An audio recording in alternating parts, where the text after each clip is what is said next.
여러분들 혹시 버려야 할 것을 붙들고 붙들어야 할 것을 버린 경험이 있으십니까? 저는 얼마 전에 물건을 사고 거스름돈과 영수증을 받았는데 영수증이 몸에 좋지 않다는 딸의 말에 영수증은 버리고 돈은 주머니에 넣었습니다. 그런데 얼마 후에 돈을 쓰려고 주머니에서 꺼내보니 돈이 나오는 것이 아니라 영수증이 나왔습니다. 저는 분명히 돈을 주머니에 넣고 영수증은 버렸다고 생각을 했는데 정신없이 행동하다 보니까 버려야 할 영수증은 챙기고 정작 중요한 돈은 버리고 온 것입니다. 그 순간 당황스럽고 제 자신이 얼마나 어리석게 느껴졌는지 모릅니다. 1912년도에 타이타닉호가 침몰할 때 당시의 이야기를 들어보면 배가 가라앉기 시작했을 때 사람들이 너무 당황해서 가장 내게 소중한 돈과 보석을 챙기기 위하여서 시간을 보내다가 정작 구명보트를 타지 못하는 사람들이 많이 있었다고 합니다. 반대로 어떤 사람들은 비싼 보석을 바다에 던져버리고 구명보트를 향하여 뛰어갔기 때문에 그들은 살게 되었다라는 이야기가 있습니다. 이처럼 우리의 인생도 마찬가지로 붙들어야 할 것과 붙들어야 할 것을 버려야 할 것을 우리가 구별하지 못하게 될 때 영원히 후회할 선택을 우리는 하게 될 수밖에 없습니다. 오늘 본문을 보면은 예수님의 제자들은 붙들어야 할 예수님은 버리고 돈과 자기 명예 그리고 자존심과 자기의 이익을 붙드는 모습을 보여주고 있습니다. 먼저 가룟 유다입니다. 그는 은 30에 예수님을 팔아 넘기면서 예수님이 어떤 분이신지를 알리기 위하여 그를 지목하기 위하여서 배신의 입맞춤을 하는 모습이 성경에 기록되고 있습니다. 여러분들 누군가 친하게 지냈던 곁에 있었던 사람이 나에게 선을 베풀기 위하여 나에게 친한 척하며 다가오다가 갑자기 뒤통수를 치듯이 이 사람을 잡아가십시오 하고 외친다면 얼마나 그 순간 당황스럽고 또 얼마나 마음이 무너져 내리겠습니까? 가룟 유다가 그와 같은 행동을 했습니다. 그리고 또 베드로는 그 상황을 이기지 못하여서 칼을 빼들고 예수님을 붙잡으려던 대제사장의 종인 말고의 귀를 베어버립니다. 그리고는 본문 마가복음 14장 50절은 이렇게 기록하고 있습니다. 같이 읽겠습니다. 시작. 누구를 버렸다고 이야기합니까? 예수를 버리고 결국 입맞춤을 했든 칼을 들고 난리를 쳤든 제자들은 모두 예수님을 버리고 도망쳤다라고 성경은 기록합니다. 그리고 이어서 성경은 예수님을 버린 복장이 아주 특이한 한 사람에 대하여 주목하여 기록합니다. 마가복음 14장 51절 52절 그 아래줄을 같이 읽겠습니다. 시작.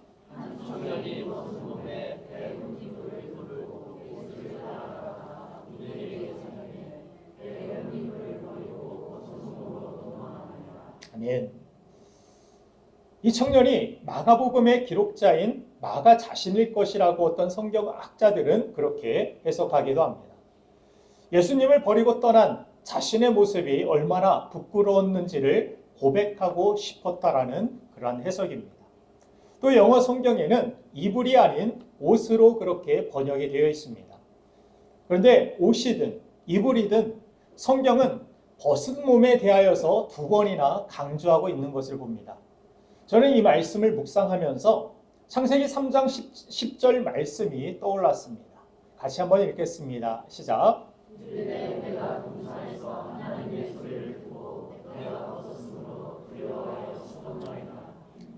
말씀이신 하나님을 버리고 자신을 더 행복하게 만들어줄 것 같은 선악과를 먹은 후에 그들은 벗은 몸으로 부끄러움을 느끼면서 하나님의 낯을 피하여 숨었다라고 성경은 기록하고 있습니다. 그런데 창세기 3장 21절을 보면은 하나님이 그들에게 찾아오셔서 친히 가죽옷을 지어주시고 그들의 부끄러움을 덮어주셨고 그들에게 살 길을 열어주셨다라고 기록합니다. 그들의 허물과 부끄러움을 가리기 위하여서 동물이 피를 흘려 희생된 것처럼 예수 그리스도의 피 흘리심으로 우리의 죄와 허물이 덮어지게 하셨음을 그것이 창세, 하나님이 세상을 지으시고 인간이 범죄를 했을 때부터 우리를 위한 하나님의 계획이, 그 선하신 구속의 계획이 있었음을 성경은 기록하고 있는 것입니다. 그렇게 예수 그리스도의 피 흘리심으로 우리의 죄와 허물이 덮어지게 만드신 것, 그것이 하나님의 은혜이며 이것이 바로 복음인 것입니다. 그러므로 오늘 본문의 모습은 우리의 모습일 수 있다는 것입니다. 한 청년이 벌거벗은 몸으로 이불을 둘렀던 옷을 입었던 벗은 몸으로 그렇게 나아갔던 그가 그조차도 이불을 벗어버리고 자신이 죽을 것 같으니까 그 위기를 벗어나기 위하여서 벗은 몸으로 부끄럽게 달아나는 모습, 이것이 우리의 모습일 수 있다는 것입니다. 우리도 제자들처럼 말씀이신 예수님을 대할 때에는 주님, 내가 주님 말씀을 지키면서 주님을 끝까지 따르겠습니다.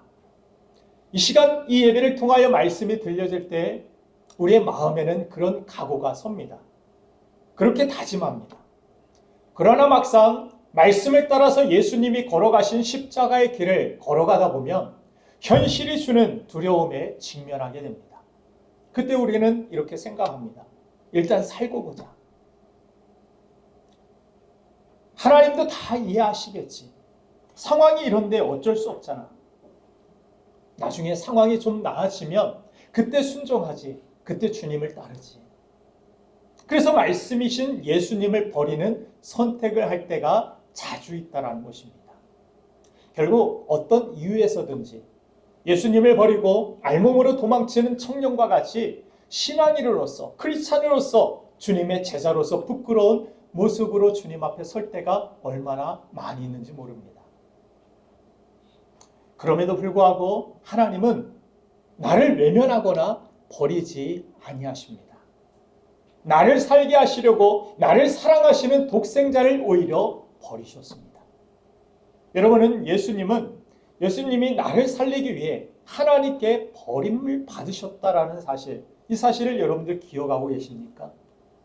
마가복음 15장 34절을 보면은 십자가 위에서 예수님께서 이렇게 외치십니다. 같이 읽겠습니다. 시작.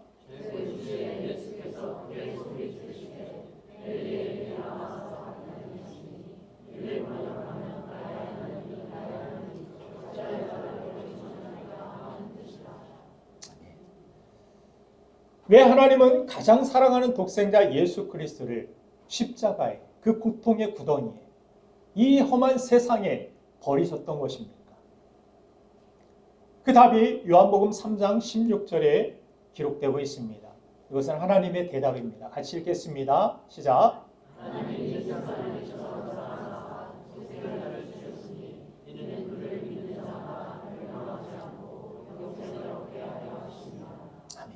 믿으십니까? 하나님은 나의 죄와 허물을 덮어주시고 내가 천국에 합당한 자녀로 세워주시기 위하여서 마치 탕자의 자녀가 돌아왔을 때 그의 의복을 새로 지어주시고 또 가락지를 끼워주시며 잔치를 베풀어 준 것처럼 우리의 죄와 허물들을 다 예수 그리스도의 거룩한 보혈의 그 흰옷으로 덮어주시고 우리를 천국에 합당한 하나님의 자녀로서 세워주신 것, 그것이 하나님의 사랑, 하나님의 은혜인 것입니다. 나를 살리시려고, 나를 구원해 주시려고, 나를 자녀로 세워주시기 위하여 가장 사랑하는 독생자를 십자가에 버려두시고 우리를 붙들어 주신 것, 이것이 얼마나 놀라운 은혜입니까? 이 은혜가, 이 사랑이 여러분들 느껴지십니까?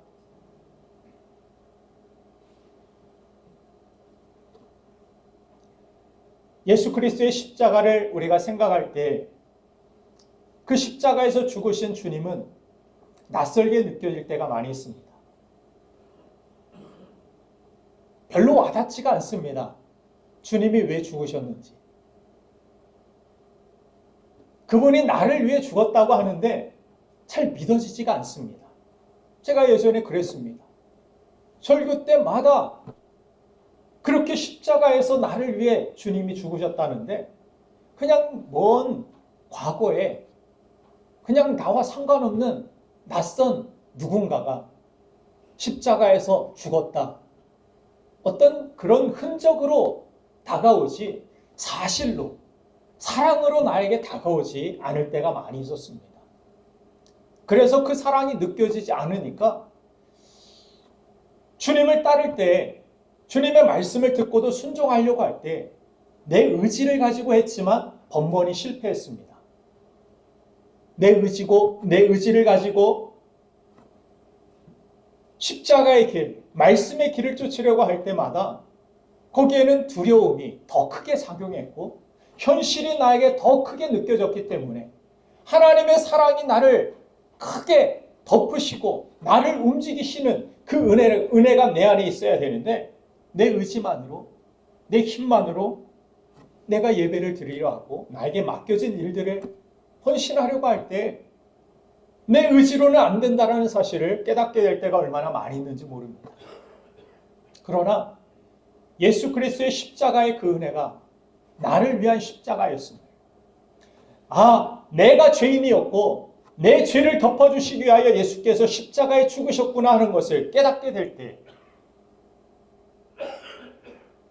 교회에서 나보고 계속 죄인이라고 이야기하는데 나는 별 특별한 죄를 지은 것이 없는데 내가 십자가에 주님을 못 박은 것도 아닌데 그러나 벌거벗어 도망친 이 한 청년과 같은 그런 죄인을 위하여서 나를 위하여서 십자가에서 죽으신 주님이 나를 위해 피 흘려 주셨다라는 그 사실이 믿어지기 시작했을 때 나 때문에 십자가에 주님이 죽으셨구나. 내가 주님을 오히려 십자가에 못 박았구나. 내 욕심 때문에, 내 이기심 때문에, 내 자아 때문에, 내 고집 때문에. 내가 죄인임을 깨달았을 때 하나님의 사랑이 물밀듯이 제 안에 흘러 들어왔고 제 삶이 진정으로 변화되었고 하나님 앞에 드리는 것이 아깝지가 않습니다. 하나님 앞에 영광을 돌리며 나아가는 것이 오히려 기쁨이 되는 제 자신의 모습을 보기도 합니다. 그러나 여전히 육신의 연약함을 입고 있기 때문에 사도 바울의 고백과 같이 내 마음에 두 마음이 싸울 때가 있습니다. 하나님의 법이 그런 줄 알면서도 내 안에 내 본능에 가지고 있는 두려움과 욕심과 이기심 이런 것들이 갈등을 일으키면서 오라 나는 공고한 사람이다. 이 사망의 몸에서 누가 나를 건져내랴 하는 그런 고백이 흘러나올 때가 있습니다. 그러나 그때에도 하나님 앞에 기도할 때 주께서는 그 모든 상황들을 이겨내고 말씀을 따를 수 있는 용기를 주시고 또 담대함을 주시고 특별히 가장 중요한 은혜가 기도할 때 주어주시는 은혜가 무엇입니까? 끝을 보여주신다는 사실입니다. 예수님도 여러분들 두려워하셨다는 사실 아십니까? 예수님도 두려워하셨습니다. 예수님도 십자가에서 죽으신 그것을 그 사실이 가까이 다가오셨을 때 심히 두려워 죽을 정도로 그렇게 마음이 힘드셨음을 겟세마네에서 예수님의 모습을 성경은 기록합니다. 그러나 예수님이 기도하셨을 때 천사들이 힘을 더해줬고 예수 그리스도께서 어떤 고백을 합니까? 나의 원대로 마옵시고 아버지의 원대로 되기를 원하나이다. 기도할 때 왜 이런 일들이 벌어졌을까요?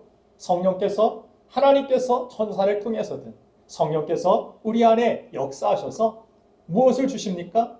현실만 보는 우리의 눈을 열어 영원한 하나님 나라를 보게 하시고 현실 그 너머 있는 고난 뒤에 있는 영광, 부활의 영광을 보여주시기 때문에 하나님 말씀 가지고 내가 죽음의 자리, 십자가의 자리 나아가도 하나님께서는 그곳에서 나를 복되게 하십니다.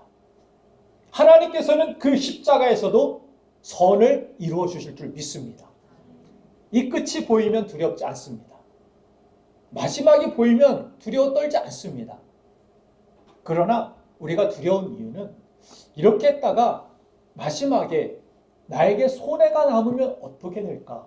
이 두려움이, 이 계산이 항상 끊임없이 우리 안에 이루어지기 때문입니다. 하나님 말씀대로 살다가 나 힘들어지면 어떡해? 오히려 나 더 어려워지면 어떡해? 하나님이 신뢰되지가 않기 때문입니다. 여러분들 하나님 믿을만 하십니까? 믿을만 해요? 믿으면 뭐 순종이 자유롭겠죠. 뭐. 근데 잘 안 믿어집니다. 내 계산이 오히려 믿어지죠. 내 감이 믿어지죠. 내 느낌과 계획이 더 믿어집니다. 그게 하나님 말씀보다 더 신뢰가 됩니다. 세상 사람들의 말이 더 신뢰가 됩니다. 눈에 보여지는 것이 전부인 것 같고 이게 나를 더 도와줄 것 같고 행복하게 만들어줄 것 같습니다. 하나님의 말씀 그거 따랐다가 오히려 바쁜 세상에서 불편해져. 어려워져. 그래서 하나님 말씀을 들을 때에는 열정도 있지만 현실 속에 들어가서는 두려움. 그 사이에서 우리는 항상 초조해하고 불안해하고 때로는 우리가 하나님을 향하여서 죄책감을 느끼고 하나님의 낯을 피하여 숨는 것 같이 내 그런 육신적인 또 우리가 세상적인 욕심에 이끌리는 선택들을 하다 보면은 아담과 하와처럼 하나님의 낯을 피하고 싶습니다. 나 어차피 하나님 말씀대로 살지도 못하는데 기도하는 것조차도 어렵습니다. 이런 내 기도를 들어주실까? 순종하는 사람이 기도에 힘을 더 얻는 모습을 봅니다. 우리가 자꾸 불순종하면 기도조차도 힘을 잃어버립니다. 기도할 생각조차도 나지가 않습니다. 그러나 하나님을 신뢰하고 하나님은 믿을만 하신 분이에요. 내 하나님의 말씀하신 그 하나님은 말씀대로 살아갈 때 말씀을 주시는 이유는 무엇입니까? 어려움을 주시기 위함이 아닙니다. 그곳에서 우리를 건지시기 위함입니다. 하나님은 그냥 허투루 말씀하시지 않습니다. 하나님은 그 약속을, 그 말씀을 신실하게 이행하시고 지키시는 하나님이십니다. 우리가 믿지 않을 뿐이죠.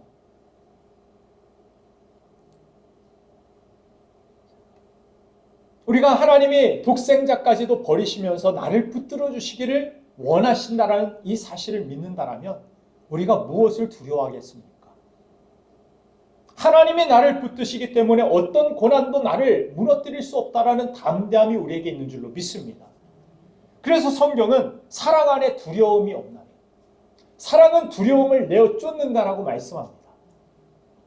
하나님이 나를 붙드시기 때문에 죽음도 나를 이길 수 없다라는 그런 담대함이 있을 때 우리는 어떤 어려움 속에서도 하나님이 기뻐하시는 나라를 위하여 맡겨주신 사명을 향하여 달려나갈 수 있는 힘을 얻게 되는 것입니다.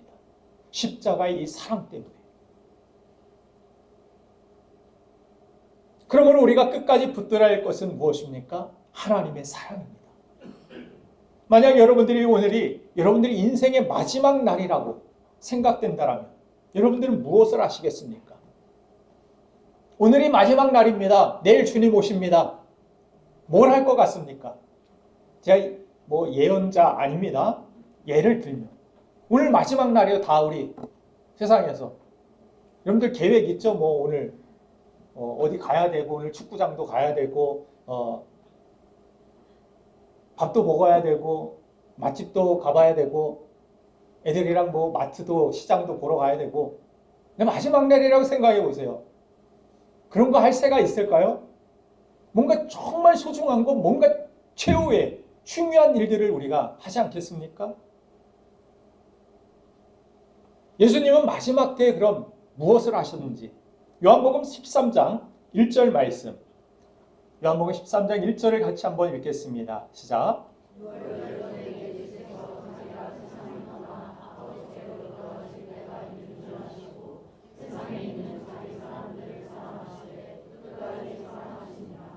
아멘.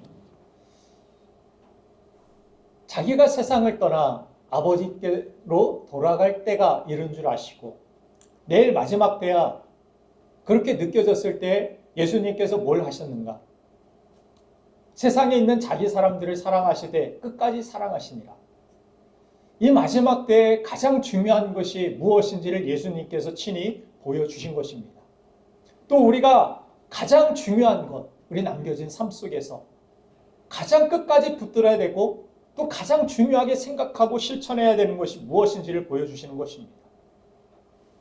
여러분들, 예수님이 정의해 주신 신앙이라는 것, 신앙생활이라는 것이 무엇입니까? 하나님을 사랑하는 것, 그리고 이웃에게 사랑을 실천하는 것. 이 사랑이라는 것은 무엇입니까?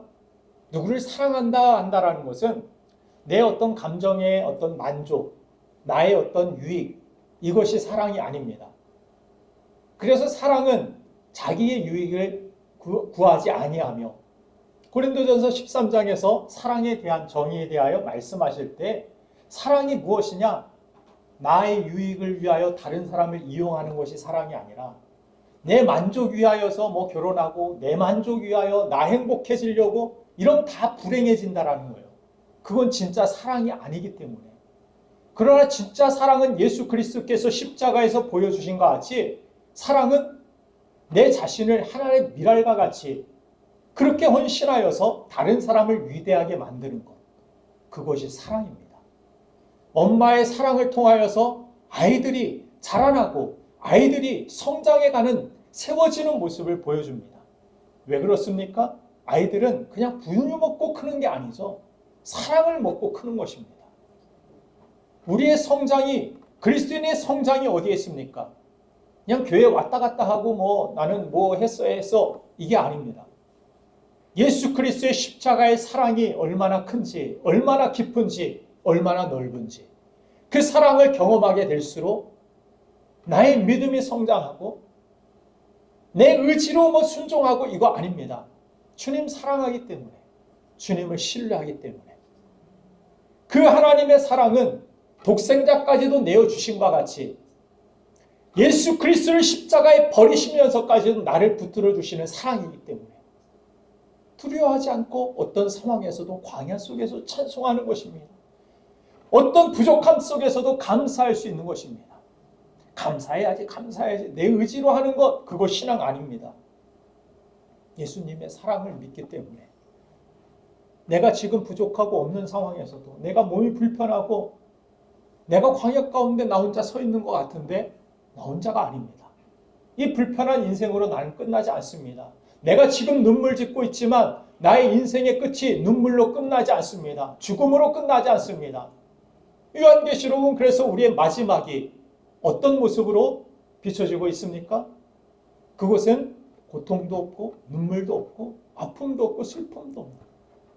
그래서 예수님은 우리의 눈물을 닦아주시며 우리를 맞이해 주시고 우리에게 영원한 기쁨과 영원한 생명과 영원한 영광을 천국에서 누리게 하시는 그것이 우리의 마지막임을 보여주십니다.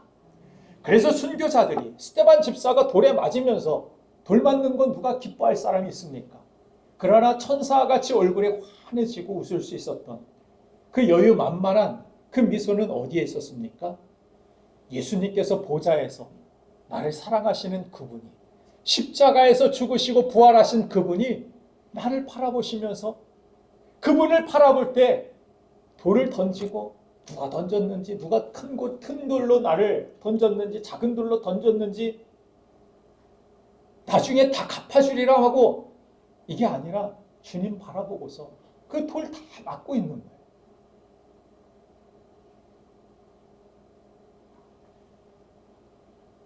그래서 예수님의 사랑이 이처럼 예수님을 다 배반하고 예수님을 버렸다고 성경은 기록하는데 가룟 유다 빼고는 자기 죄 자기가 감당하고 죽어버리겠다고 그런 그릇된 선택을 한 끝까지 주님의 사랑을 붙들고 나아갔던 베드로는 가룟 유다와 별다를 바 없었지만 그는 가장 큰 사도가 되어서 정말 교회의 기초가 되는 그런 사도로서 세워지는 모습 어디에 있습니까? 주님의 사랑이 있었습니다. 그 사랑이 이 주님을 배반한 제자들을 위대하게 만들었고 하나님께 영광을 돌리는 다시 쓰임받는 인생으로 거듭나게 만든 것입니다.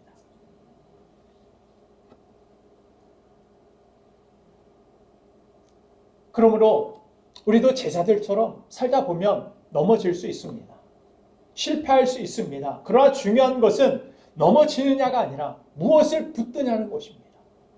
실패한 가운데 그래 나는 어쩔 수 없어 하고 내 자신을 붙들면 우리는 실패자로 끝나게 됩니다. 그러나 내가 실패하고 주님을 버렸는데 그럼에도 오늘도 나에게 찾아오셔서 이 시간 말씀해 주시는 주님, 내가 그 말씀 부여잡겠습니다. 내가 더 이상 주님 버리지 않겠습니다. 버리기 싫습니다. 그런 버리는 선택하지 않겠습니다. 나를 붙들어 주옵소서. 그 주님의 사랑을 더 알길 원하고 그 주님의 사랑을 나에게 부어달라고 우리는 기도하며 주님 앞에 나아가야 됩니다. 그래서 얼마나 많이 넘어졌느냐 중요한 것이 아니라 무엇을 붙들고 일어서느냐, 내가 지금 무엇을 붙들기를 간절히 사모하고 있느냐, 이것이 중요한 것입니다. 사랑하는 여러분들, 어떤 어려움 속에서도 십자가를 바라보십시오. 열정이 넘치는 때에도 십자가를 바라봐야 되고 두려움이 가득한 때에도 십자가를 바라봐야 됩니다. 예수님은 우리를 붙들기 위하여 그렇게 하나님께 버림을 받는 경험을 하셨습니다. 우리를 살리기 위하여 예수님이 버려주셨습니다. 그렇다면 이제부터 우리는 무엇을 붙들고 무엇을 버려야 되겠습니까? 세상의 욕심은 버리십시오. 그리고 하나님의 사랑을 붙드십시오. 내 마음에 있는 두려움은 버리시고 십자가를 붙드십시오. 오늘 본문에서 제자들이 예수님을 버리고서 도망쳤습니다. 그러나 부활 이후에 그들은 다시 돌아옵니다. 그리고 세상을 바꾸는 사람들이 됩니다. 왜냐하면 그들이 붙들었던 것은 예수님의 사랑이었기 때문입니다. 사랑하는 여러분들, 우리도 열정과 두려움 사이에서 흔들리는 사람들이 아니라 끝까지 주님의 사랑을 붙드는 사람, 그래서 세상을 살리는 하나님의 사람이 되기를 주님의 이름으로 축원드립니다. 이 시간 함께 기도하겠습니다.